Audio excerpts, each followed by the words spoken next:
বাংলাদেশ প্রতিদিনের মাল্টিমিডিয়া দর্শকদের স্বাগতম। আমি সাইদ মেমন বর্তমানে অবস্থান করছি বরিশাল শেরেবাংলা মেডিকেল কলেজ হাসপাতালের মেডিসিন ভবনে। এখানে পাঁচতলায় প্রতিটি তলায় ডেঙ্গুপনা রয়েছে। আমি হাসপাতালে খোঁজ নিয়ে জেনেছি আজ এখন পর্যন্ত 30 জন ডেঙ্গু রোগী এখানে চিকিৎসাধীন রয়েছে। এই চলতি বছরে বরিশাল বিভাগে সবচেয়ে বেশি ডেঙ্গু আক্রান্ত রোগী এই হাসপাতালে চিকিৎসা নিয়েছে। স্বাস্থ্য বিভাগ থেকে জানা গেছে যে এবছর বরিশাল শেরেবাংলা মেডিকেল কলেজ হাসপাতালে প্রায় 1000 রোগী ভর্তি হয়েছে, এর মধ্যে 11 জন মারা গেছে।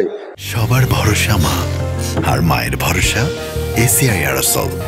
50 বছরেরও বেশি সময় ধরে পরিবারের সুরক্ষায় ACI Aerosol।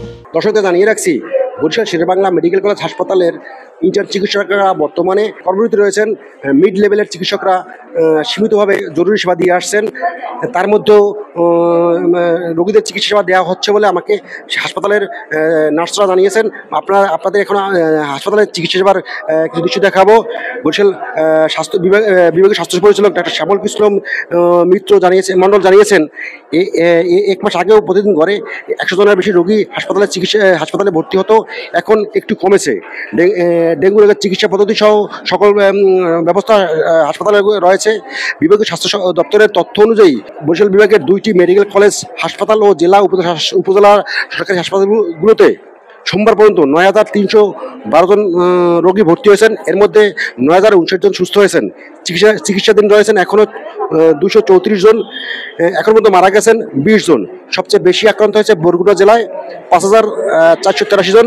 মারা যাওয়া রোগীর মধ্যে 12 জন বরগুনার বাসিন্দা, কিন্তু বাস্তবে এই সংখ্যা দ্বিগুণেরও বেশি, কারণ বেসরকারি হাসপাতালে ও চিকিৎসাধীন ও মারা যাওয়া রোগীর তথ্য স্বাস্থ্য বিভাগের কাছে নেই। দর্শক, আমি এখন অবস্থান করছি হাসপাতালের 3য় তলার ডেঙ্গু ওয়ার্ডে। আমি এখন কথা বলবো হাসপাতালের চিকিৎসাধীন বরগুনার পাথরঘাটা উপজেলার বাসিন্দা রাকিব নামে একজন রোগীর সাথে। এখানে চিকিৎসা কেমন হচ্ছে? চিকিৎসা ভালোই হচ্ছে। হ্যাঁ। কতদিন থেকে আক্রান্ত হয়েছে? আমার কালকে ভর্তি হচ্ছে, আর 4 দিন ধরে আমি আক্রান্ত ছিলাম। বাসার ওখানে বসে প্রথমবার মানে টেস্ট করাইছি। প্রথম ওখানে ছিল আমার একটু ভালোই ছিলাম, মানে ফল পাকড়া খাইছিলাম। তারপর আবার অসুস্থ হয়ে পড়ছি। তারপর আবার টেস্ট করে নেওয়ার পর ডাক্তার বলছে যে তাকে বরিশাল লই যান, তার কন্ডিশন খারাপ। তারপর বরিশাল নিয়ে আসার পর এখানে ভর্তি হওয়ার পর স্যালাইন দিছে, আর অনেক ফল পাকড়া খাইছে। আজকে টেস্ট করাইছে, চেক আপ করাইছে, এক্স করাইছে। উইকেলের চেক আপ মানে টেস্ট রিপোর্ট বানানোর পর তারা টেস্ট মানে বিভিন্ন ধরনের ওষুধ দেওয়ার পর দালা ভালো করে তো সুস্থ হবে।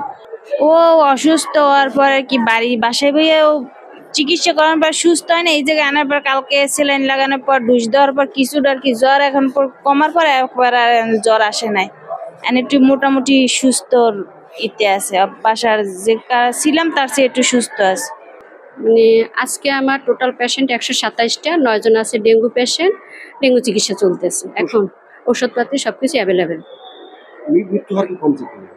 হ্যাঁ, মৃত্যুর হার তো কমছে।